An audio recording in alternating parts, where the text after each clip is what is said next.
Yeah, I feel like maybe this is an overused answer from artists or something, but I would definitely say my whole life. I just was very lucky to grow up around art. I feel like since I was born, because I actually grew up with my grandfather, my abuelo, in Mexico City, in a house that he built himself. He was an architect and a watercolor artist, and his whole house was just covered in his paintings. And that was, to me, in some ways, my first museum. And I would always see him work, and I would see how much he just like had to make work. And I feel like that was just instilled in me by seeing him do that. And so, I don't know, I feel like I kept growing up, and eventually just anything that called to me would just go back to beautiful things, basically, like whether that's writing or a painting, me printmaking, because I'm also a printmaker, or me curating a show. I feel like all of that is all tied to creativity. I'm not from California. I got to school at Attom.la College, and that's what brought me here. Now I've been here 7 years.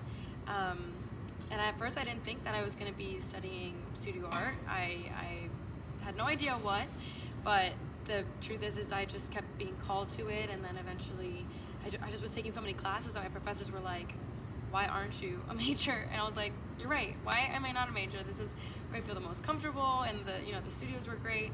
So I decided to major in it, and it definitely was what felt the most right decision. Again, like I was just around people who like thought similarly to me, or even when they didn't, it was helpful, right? Like that's the whole point of being a student. An art student is receiving critique and working with each other in order to make your work better.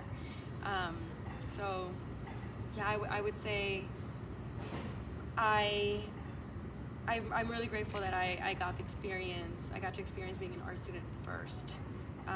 I would say my biggest piece of advice to art students or anybody who wants to become an artist is to never let anybody rob the joy out of it. If that's, I'm assuming that's why you're in it. That's why you want to make art. It should not be a torturous process as much as like this world tries to tell you, and I feel like that's a lot of just like capitalism telling you that you have to suffer in order to gain anything out of anything. I don't think that's true. I think you have to lean into the joy of it, because I feel like that's where fruit grows. And leaning into that, I think, is also leaning into forming friendships with fellow artists as well. I think I've had the best time in the art world or as an artist because of the friendships that I've made, and I've been able to rely on people out of like actual friendship instead of out of networking or trying to exploit like their work or their skills. Things just kind of, I think, come into fruition when you lean into actually caring for the friendship and relationship that you have with another creator or artist. I feel like that's a lot of how this show happened. The artists that I'm working with are some of my good friends in LA, whose work I really, really admire, but whose, again, friendship and connection I admire more than anything else.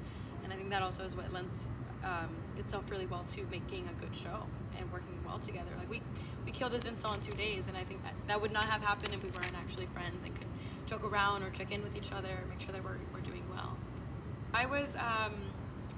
I got this opportunity to curate this show through a collective that I'm a part of, which is called 3B Collective, and there's the other show alongside of it. It has some of our work that was just shown in LA.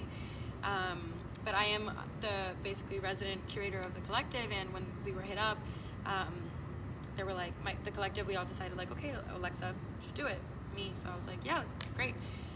Checked it out, and immediately I was like, all right, like I want something that like has to do with, I guess, like the earth or voids and space or places in which like it might even feel like you're in another world, which to me, not being from the desert, sometimes it feels that way. And one of my good friends, Luis Motta, who's in the show, again, I've admired his work for a long time, and immediately I thought about him. He's always done a lot of work relating to space, the cosmos, again, just like mythology, and I brought it up to him, and immediately he was like, yeah, that sounds awesome. I've always wanted to do a show actually with my partner, Miller Robinson. Can we do it together? And immediately I was like, yes, that sounds incredible. So we started to just meet, talk about ideas. I wanted it, every time I curate, I wanted it to be a collaborative experience.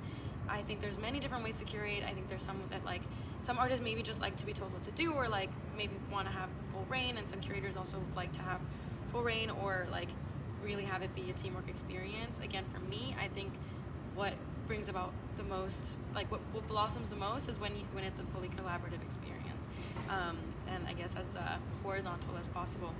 So I wanted it to be a show in which like we're all talking about, we're all coming up with the ideas and the themes together. So yeah, I told them, like, is there anything that's been on your mind that you want to explore, that you want to do together? And I think for both of them, like, their practices really lend them to each other's. And Luis had this idea of the Silver Surfer, which is a comic book character from Marvel, who basically loses his identity in trying to save his home planet.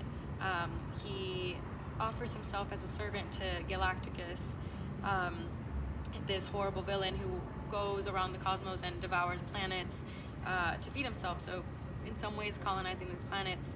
And so this figure, Norman Rad, originally is like, I will help you find planets in order to take over.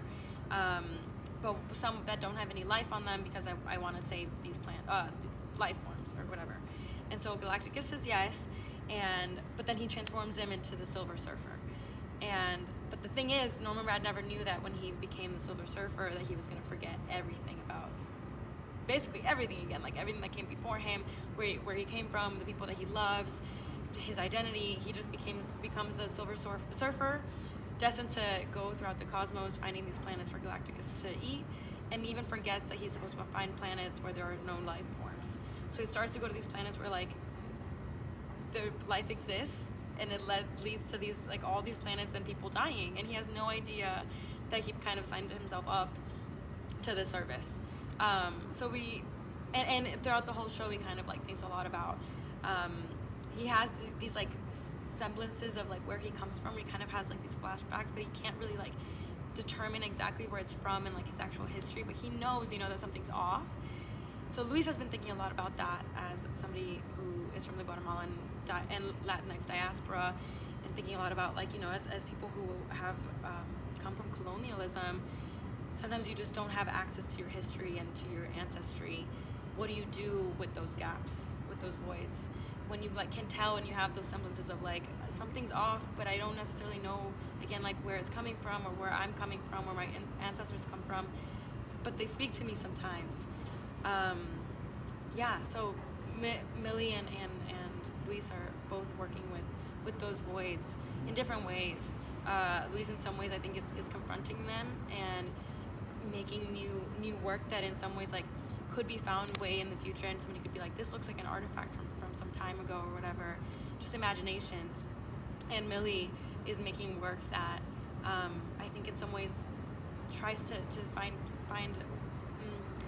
find ways to heal those wounds that have been left open. So again, their work really speaks to each other, and it's actually the first time that they're showing together and made any collaborative work. So it's been a great experience. There's individual works and collaborative works, and again, a lot of it has just been really nice. I think even for me as well, it's been very healing for me as an immigrant from Mexico. I was born in Mexico City.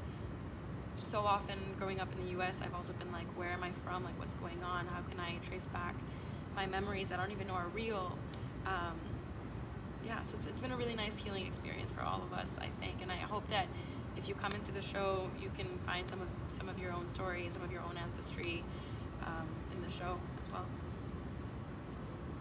That's lit. Awesome. Yeah, good stuff.